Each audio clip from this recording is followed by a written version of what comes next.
네, 시청자 여러분 안녕하십니까. 개장과 함께하는 출발 마케돈 2부 시작합니다. 새로운 한 주간이 시작됐습니다. 지난주에 시장을 급격하게 무너져 내리게 했던 요인들, 미중 간의 무역전쟁의 격화인데요. 미국에서는 주말에도 계속해서 트럼프 대통령이나 중국 측 입장도 그렇고요. 화해보다는 조금 더 대결 국면으로 가는 듯한 분위기여서 이번 주도 시장에 영향이 만만치 않은 상황들입니다. 그런 가운데 이제 미국의 유명한 그 매니저 가운데 스티브 아이즈만이라는 분이 있는데요. 이분이 이제 미국 경제방송에 나와서 인터뷰를 하면서 미국 경제 상황, 시스템, 미중 무역 전쟁 이런 거 얘기하면서 자기는 그런 문제는 크게 우려가 아니라고 생각하지만 잠재적으로 지금 블랙스완이 나타난다면 홍콩 시위가 될 가능성이 높다 이렇게 얘기를 해서 주목을 하게 됩니다. 이 스티브 아이즈만이라는 분이 보니까 영화 빅쇼트라는 데 나오는 그 인물 중에 한 명이라고 해요. 그러니까 이 리먼 위기 때 오히려 이제 시장에 역행해서 투자했다 크게 돈 번 사람들이 몇 명이 매니저가 있는 모양이에요. 저도 영화 좀 봐야겠어요. 빅쇼트라는 얘기인데요. 어쨌든 간에 이 홍콩 시위를 얘기를 하고 있는데요.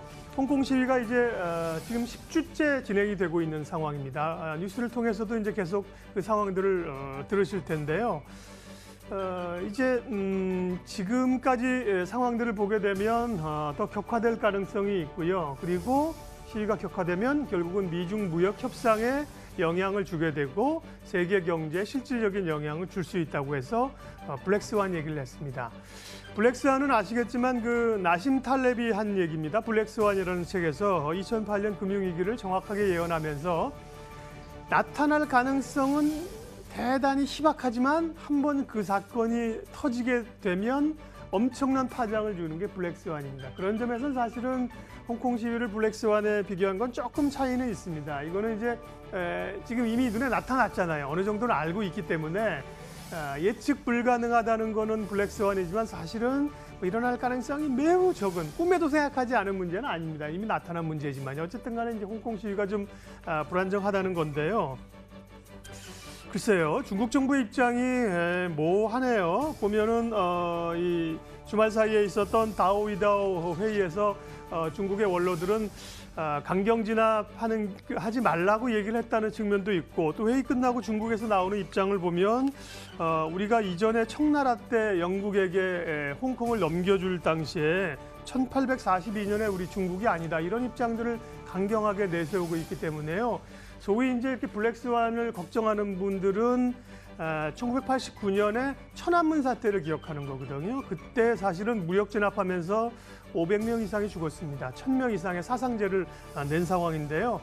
지금은 세계가 다 쳐다보고 있기 때문에 소위 이제 탱크를 가지고 아마 시위대를 진압하기는 어려울 거예요. 어쨌든 간에 이게 만만치는 않은 상황입니다. 지난번에 우산혁명 같은 경우는 스스로 좀 이제 시위대들이 해산한 상황인데요. 이번에는 시나리오를 생각해 보면 시위대가 스스로 해산한다. 지금은 이제 그렇게 보기도 좀 어려운 것 같고요.